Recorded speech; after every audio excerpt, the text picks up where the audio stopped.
Hello, my name is Seth Garcia. I'm here doing my final presentation discussion for the class History 1302-031. And basically, just to start this off, I'm going to reiterate what my research question is. Basically, summed up, my research question is, did the Prohibition really change anything? And what did it prove? That is the basis of my question for my presentation. So that's what my question is. And if I want to discuss and explain my findings, it's important that I first lay out what I came into, how my mentality coming into doing research and getting the facts and the information about my topic. I came into this thinking that prohibition was like an American thing, and which it was.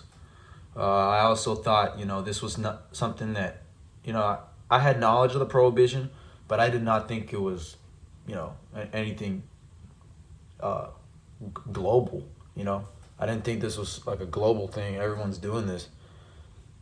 However, I came across a certain, and I'll give you the website too, a PhD writer for the American Public Health Association website, Jack S. Blocker. I came upon him doing research on the Prohibition because I was trying to find out positive and negative changes that followed and dwelled within Prohibition. And I came across his page, or I came across, for example, his article. And he was talking about how, and I quote, other jurisdictions enacting similar measures included Iceland, Finland, Norway, both Tsarist Russia and the Soviet Union, Canadian provinces, and Canada's federal government. This was far from just American. This was not just happening on American soil, and that made me wonder. I was like, okay, first off, that's crazy. I didn't know that prohibition was global. That it took, that many people were trying this out, and that sort of made me ask why. What I understand. I understood. Okay, prohibition was centered around, or I thought it was mainly centered around let's keep people out of prison. Let's reinforce our family. What a family's supposed to look like with the father and the mother in the home, and not let alcohol get control of that. Let's keep people off the streets. Let's keep people off drugs, and give them more motivation in life. I knew that, but I was like, I thought to myself, why is this such a big? I mean, yes, that's important, but why is the whole world trying to do that? And I found the answer. It was war. War is the reason why prohibition. I'm starting to find out war is more of a motivating factor than this whole keep people motivated, keep people, off whatever. It's war is the answer. And for that, it's because the reason why is because people are not going to send out drunk soldiers to fight for them and to win they're not going to win the war if they're drunk. That's why sobriety was such a big deal. That's why prohibition got enacted in the first place, got passed in the first place. And I was starting to find out, more. That's one source that I used, but there's a lot of them. There's one where there were there's a source here that I put down on how spending on alcohol and spending on substitutes for alcohol, that had become everyone's big, desire. If they couldn't have alcohol, they needed to get something else, and that ties into the other the finding that I made with the whole war thing. People were in the midst of World War I and World War II, that they needed something to cope with. And since they didn't have alcohol, they needed something else as their fix.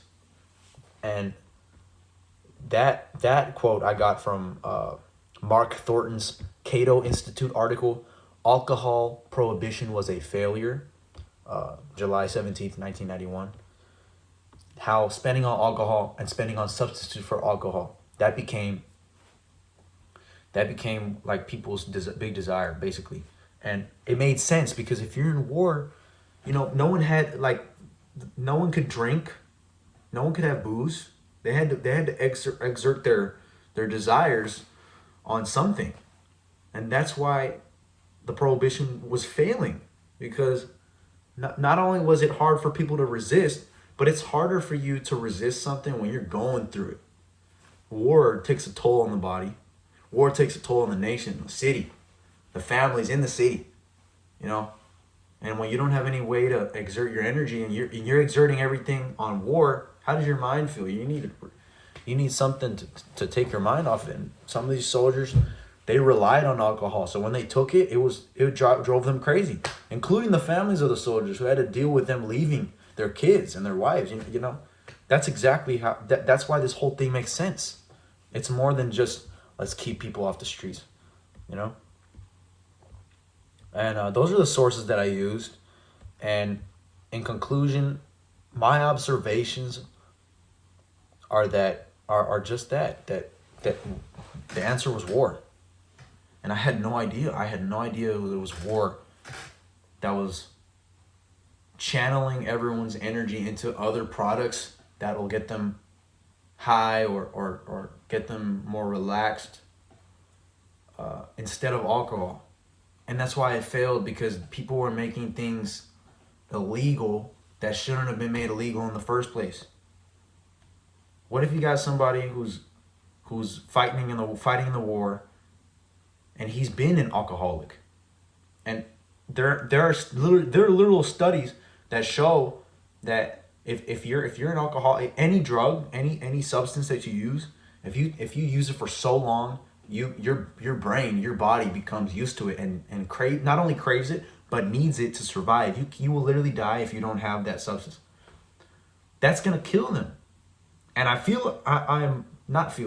know that the government caught on to this from these sources that I'm using. You know, Jackass Blocker, he knew that. That's why he wrote, and I'll say it again because it's such a good quote.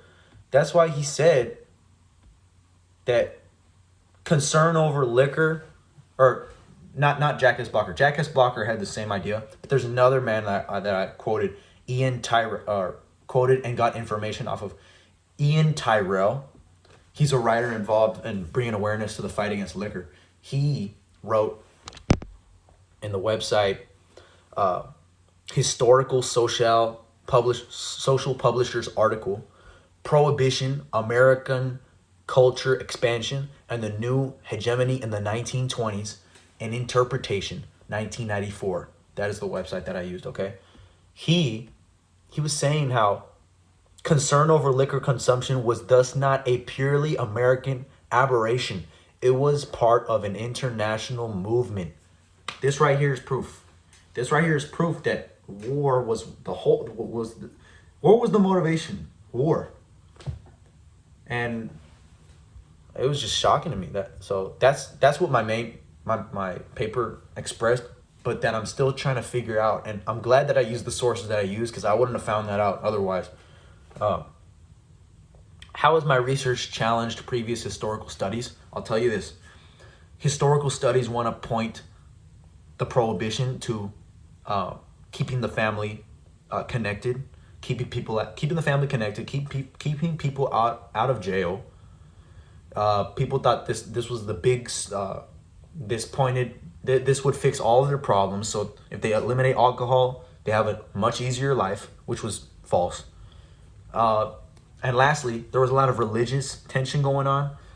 Religions including Catholicism, had a big impact on what people did, what people said, how they lived their lives in private and in public. Mostly in public, because those religions had a lot of religious rituals. And including, if anyone saw you doing something like drinking and they knew you were in the church, it was game over for you. People were bound to find out. So that is what historical studies have been pointing at. They haven't been pointing at war. They haven't been pointing at competition between nations, amongst nations. That's what's so crazy. And that's why my research challenged it, because I'm over here saying, I think, no. I mean, yes, I think that's true. That might be true. But I don't think that was the main reason. I think the real reason why people were doing it is because of competition. People were trying to be the best nation and say, hey, you're drunkers. We're over here with top-notch soldiers who don't drink like y'all's do, yeah, like yours do. And we're over here winning wars. They knew that could help them win the war. And that's why they did it. They were in the midst of the war, took away alcohol, but it didn't work because a lot of people were already alcoholics during this time. So you take away that, they're gonna lose focus.